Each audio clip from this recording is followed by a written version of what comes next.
जय सिया राम दोस्तों।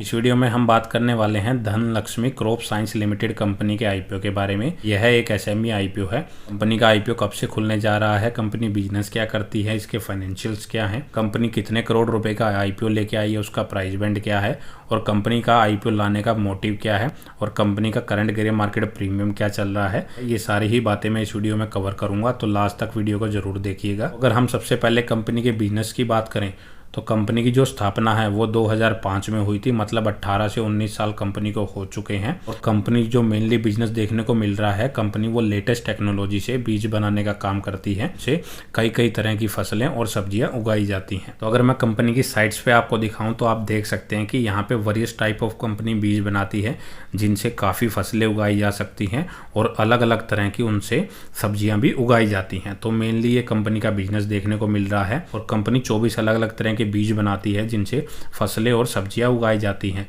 और कंपनी का जो बिजनेस है हमें इंडिया के 5 स्टेट्स में देखने को मिल रहा है। और कंपनी जो बीज बनाती है उनमें मेनली कंपनी सबसे ज़्यादा कॉटन के बीज बनाने का काम करती है, जिसका अगर कंपनी के रिवेन्यू में अगर हम ओवरऑल कंट्रीब्यूशन देखें तो वो लगभग फाइनेंशियल ईयर 24 के अकॉर्डिंग लगभग 77% का है, जो कि काफ़ी मेजर देखने को मिल रहा है। अगर हम कंपनी के प्रोडक्ट पोर्टफोलियो की बात करें तो उसमें company mainly cotton, wheat, cumins, bajra, okra, green gram, soybean, milky, mustard, groundnut, jowar, green pea, multifeed, onion इत्यादि बीज बनाती है। हम ओवरऑल बात करें तो कंपनी जो ये लेटेस्ट टेक्नोलॉजी से बीज बनाती है उनमें बाकी जो नॉर्मल बीज होते हैं उनके कंपैरिजन में जो पेस्टिसाइड्स होते हैं, मतलब कि जो कीड़ों से बीमारियां लगती हैं, वो काफ़ी कम देखने को मिलती है, जिसकी वजह से कंपनी के जो बीज की डिमांड है वो काफ़ी रहती है। और अगर हम कंपनी के फाइनेंशियल्स की बात करें तो कंपनी का जो रिवेन्यू है 2022 में वो लगभग 35.5 करोड़ के आसपास था, 23 में बढ़ के वो लगभग 46.5 करोड़, 24 में कंपनी का रिवेन्यू लगभग 64 करोड़ के आसपास पहुंच चुका है। और फाइनेंशियल ईयर 25 के सेकंड क्वार्टर तक कंपनी का जो रिवेन्यू है वो 120 करोड़ रुपए के आसपास पहुंच चुका है। कंपनी के फाइनेंशियल ईयर 25 के 2 ही क्वार्टर में कंपनी ने अपने लास्ट ईयर यानी कि 2024 के रिवेन्यू से डबल रिवेन्यू जनरेट कर चुकी है।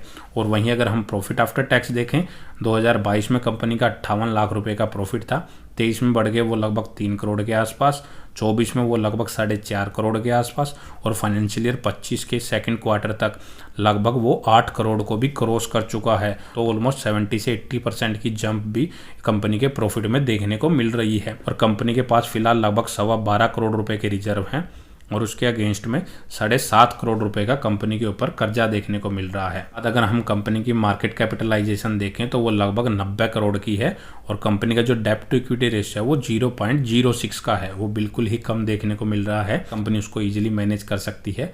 और कंपनी का अगर पोस्ट आईपीओ पी देखें तो वो 5.47 का है। अगर ये इसकी वैल्यूएशन को अगर हम इसके कंपिटिटर्स से कंपेयर करें कि इसने जो वैल्यूएशन रखी है वो कैसी रखी है, इसके कंपिटिटर्स में अगर हम बात करें तो वो मंगलम सीड्स, अपसर्च सीड्स, ये इसके कंपिटिटर्स देखने को मिल रहे हैं जिनका जो पी रेशो है 16 और 25 का देखने को मिल रहा है। तो उनके कंपैरिजन में कंपनी काफ़ी चीपेस्ट प्राइस पे अपने आईपीओ को लेके आई है। हालांकि उनका जो ईपीएस चल रहा है इस कंपनी से काफ़ी अच्छा देखने को मिल रहा है। तो ओवरऑल पैरामीटर्स के अकॉर्डिंग अगर हम बात करें तो कंपनी ने जो वैल्यूएशन रखी है वो काफ़ी अच्छी रखी है, वो ज़्यादा महंगी नहीं रखी है। कंपनी ठीक ठाक वैल्यूएशन पे अपने आईपीओ को लेके आ रही है। कंपनी का अगर हम ऑब्जेक्ट देखें वो किस वजह से आईपीओ से पैसा रेज कर रही है, और तो कंपनी अपनी जो वर्किंग कैपिटल की रिक्वायरमेंट्स है उनको पूरा करने के लिए इस पैसे का यूज करेगी। कंपनी जो अपने इशू एक्सपेंसेस हैं उनको पूरा करने के लिए इस पैसे का यूज कर सकती है और जनरल कॉर्पोरेट पर्पज के लिए भी इस पैसे का यूज कर सकती है। इसके बाद अगर हम इसकी टाइमलाइंस की बात करें तो कंपनी का यह आईपीओ 9 दिसंबर को खुलेगा और 11 दिसंबर को क्लोज हो जाएगा। 52 से 55 रुपये पर शेयर इसका प्राइस बैंड रखा गया है। एक लॉट में आपको 2000 शेयर मिलेंगे और टोटल इशू साइज कंपनी लगभग 23 करोड़ 80 लाख रुपए का लेके आई है और सारा का सारा फ्रेश इशू के जरिए अपनी हिस्सेदारी यहाँ पे बेच रही है। यहाँ से जो कंपनी पैसा रेज करेगी मोस्टली पैसा कंपनी के ऊपर ही यूटिलाइज किया जाएगा और 12 दिसंबर के दिन इसके अलॉटमेंट का पता लगेगा। 13 दिसंबर के दिन जिनको अलॉटमेंट नहीं मिलेगा उनका रिफंड क्रेडिट हो जाएगा, साथ ही जिनको मिल जाएगा उनके शेयर उनके डीमैट अकाउंट में क्रेडिट हो जाएंगे। या फिर उनके शेयर 16 दिसंबर के दिन जब यह आईपीओ लिस्ट होगा सुबह 10 बजे से पहले उनके शेयर उनके डीमैट अकाउंट में क्रेडिट हो जाएंगे। और रिटेल कैटेगरी के लिए इसमें 35% का कोटा रिजर्व रखा गया है और आपको एक लॉट अप्लाई करने के लिए इसमें 1,10,000 रुपये इसमें पे करने पड़ेंगे। प्री आईपीओ अगर प्रमोटर्स होल्डिंग्स की बात करें तो वो लगभग 77% की है, जो घट के बाद में 56.37% की रह जाएगी। तो ऑलमोस्ट 20% की जो हिस्सेदारी है यहाँ पे बेची जा रही है। और आज के दिन इसका अगर हम current grey market premium check करें तो इसका जो फिलहाल ग्रे मार्केट प्रीमियम है वो 25 रुपये के आसपास चल रहा है, जो कि टोटल 45% के आसपास फिलहाल देखने को मिल रहा है। तो एक लॉट में आपको इसमें 2000 शेयर मिलेंगे।